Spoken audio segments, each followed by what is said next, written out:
Well, when I was 13, my parents moved us to Amarillo, Texas. So it was summertime. I didn't know anybody. We just moved there. And I saw a bunch of people up on the roof. And I went over and asked if I could join them to help them. And I met a guy named John. And later on in that summer, one afternoon, he just asked me if I knew who Jesus was. And I told him no. So he told me who Jesus was. And I accepted Christ when I was 13. And when I was about 16 years old, something happened, and I got very, very angry at God. I felt like He had betrayed me. So I ran away. Ran away from God, ran away from myself, ran to drugs, started doing pot and drinking when I was 15, 16 years old. By the time I was 17, I was on harder drugs and living on my own. I got married when I was 21 years old, and that lasted for 4 years. I decided it would be a good idea to cheat on my wife, commit adultery. And she'd have nothing to do with that. So after the divorce, I moved back to Colorado, and I ended up in Boulder. And that's where things really, really fell apart. Quit my job. Ended up being homeless. I was homeless for about 1.5 years, and the way I was earning an existence, by rights, I should be dead or in jail with the things that I do. I had earned enough drug money to rent a couch in an apartment. And throughout the travels, I had a little box, and this box was in a closet. And in the bottom of that box was the Bible.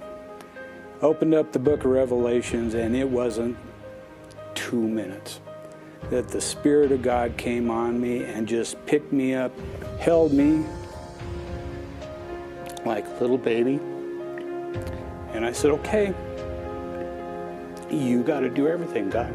You got to pull me out of this, and you're going to have to give me food. You're going to have to give me shelter. You're going to have to give me everything. And He did. And that was wonderful. And it lasted for about 1 year, 1.5 years, and then I drifted away again. You know, my relationship has been always like this. I was married in 1994. I was married for 20 years.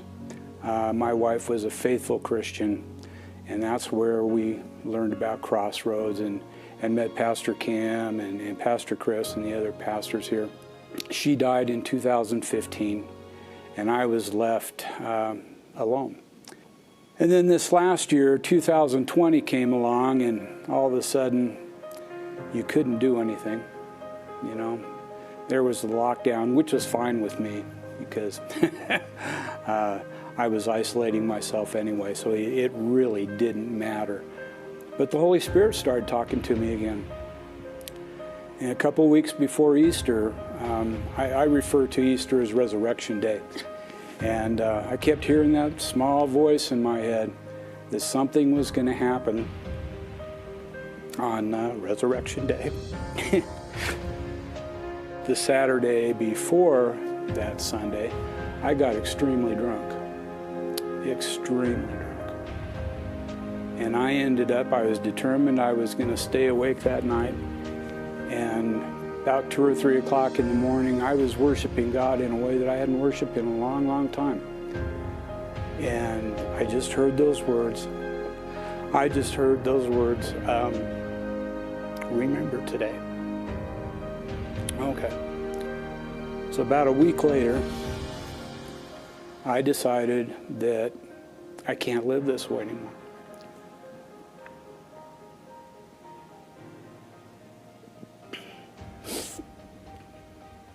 I just cannot live this way anymore. And I needed help. For the first time in my life, I admitted that I was a drug addict and I was an alcoholic.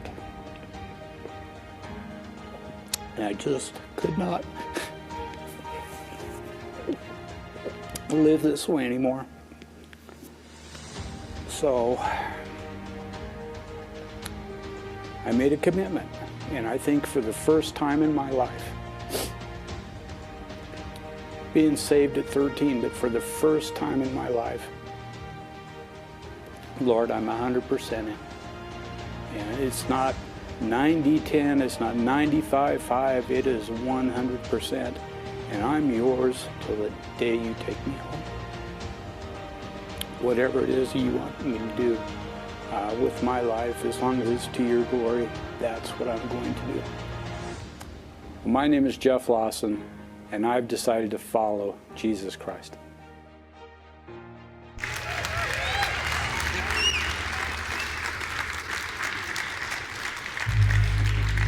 Jeffrey, my friend, based on your testimony and your love for Christ, I baptize you in the name of the Father and of the Son and of the Holy Spirit.